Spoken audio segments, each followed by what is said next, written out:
In today's video, the thing that drives me a little bit nutty about every indoor cycling bike I've rode. So why focus on the negatives? Well, when we're generally looking at buying a connected fitness bikes like these behind me, we're thinking about what features and functionalities make them stand apart, what make them special and might draw you into wanting to use them, enjoy using them. And that's a great thing to know and understand before you buy one. But sometimes it's that one negative, that thing that you just can't get over that might tell you that is not for me. So that's what we're gonna do today. Cover the negatives so you know those items in case that might be something that would be a thorn in your side if you ended up getting it.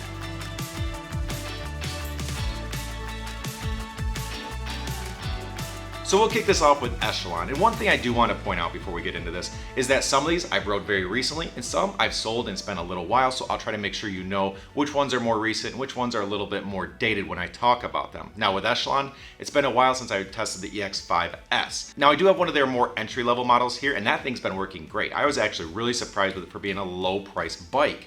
Now the EX5S I had, it was known for more buggy software situations.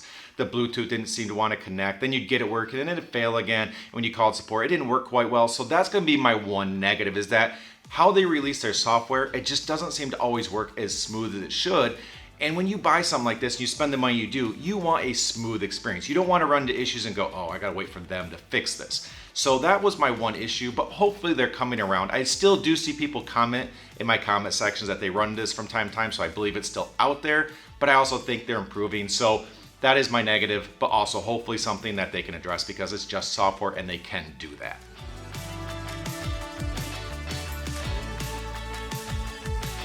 MYX Fitness. Now this is another one I haven't rode in a little while, but it was a bike I really enjoyed because of the price point and the features and functionalities matched with the different type of content you got. It had more of a spa, zen-like feel to it, and I enjoyed that because it's a little different than everybody else if that's a match for you.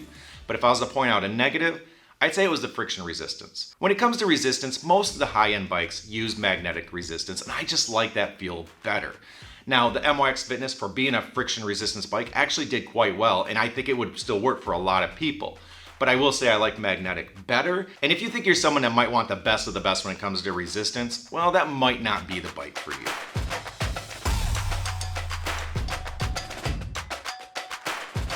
SoulCycle. Now I think maybe it's been 6 months since I sold this bike, but from the time I did my original review to the time I sold it, it felt like nothing had changed. And this was the most expensive bike I had bought, and it also has a rather expensive monthly membership fee. And when you spend that much money, you want innovation, you want new types of content, you want new bells and whistles, all sorts of things that make you be able to justify the money you're putting into that product. And they have things like a fancy sensor, a power meter, that they could do all sorts of things with, and I just don't feel like they took it where they could have. I feel like the platform's just, you get what you get. You get that SoulCycle vibe and the type of content they make, but they could have done so much more.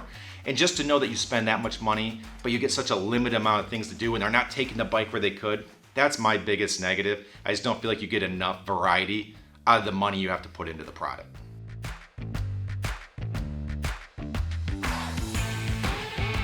ProForm and NordicTrack, which fall under the iFIT umbrella.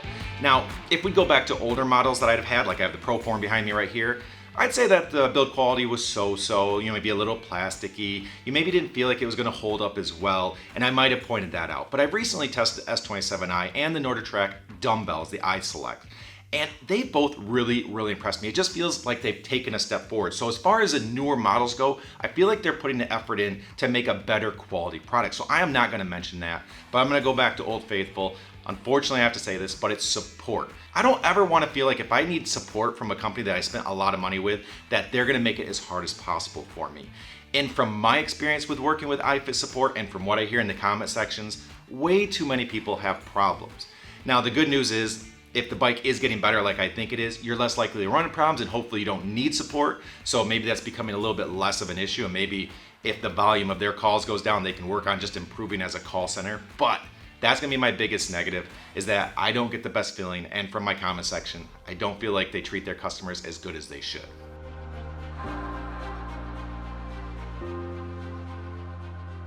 Renpho. A fantastic little option that keeps the price way down and then does not tie you to a monthly subscription fee.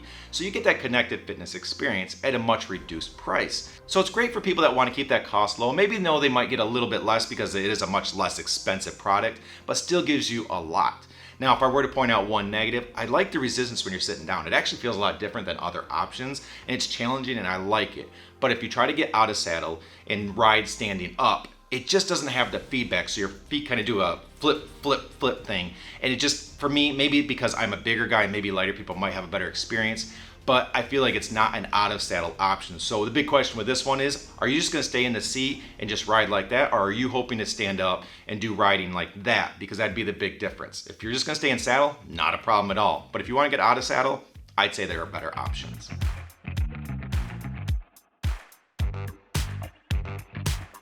Bowflex Velocore. Now this was one of my favorite bikes when I got it, and I put it right to the top of my rankings. It just did so much. Lean mode, sensors for lean mode so you could see things on screen, all sorts of different types of content, streaming modes, which a lot of bikes don't offer, and it just felt like a lot of variety to it. And it's just a different vibe, more of an open platform. It still is the Bowflex Velocore Journey platform, but they just offered more, like streaming service and things like that. And so I had this feeling that they were gonna take it places. Within a year, it was gonna have all sorts of new functionality, and you're gonna feel like it just kept improving over time. And it hasn't. So my negative for them is innovation. Don't sell me a product that stays the same day 1 to day 100 to day 1000. It needs to keep getting better. That's why you buy these bikes. That's why you pay that membership fee. It should not just stay the same. It needs to keep showing that you're gonna get more and more out of it. And to this point, I don't feel like they've done enough to show that they're taking this places. So there's still time. They still could do that. But as of this moment, that's definitely my biggest negative.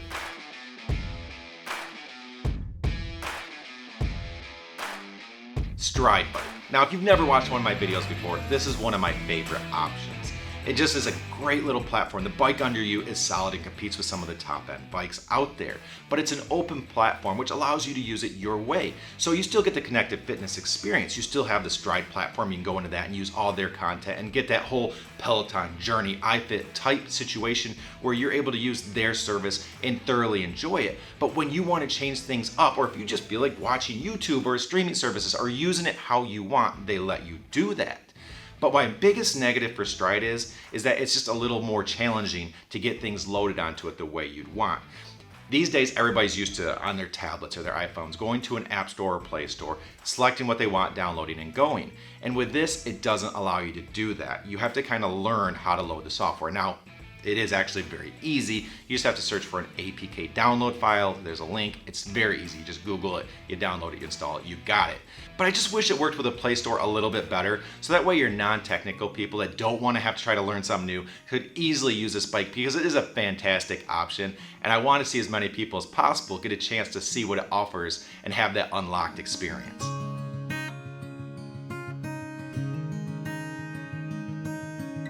Peloton, still one of the leaders of the pack and a great end-to-end bike, but if I'm going to throw a negative out, I'm going to call them a bit of a tease.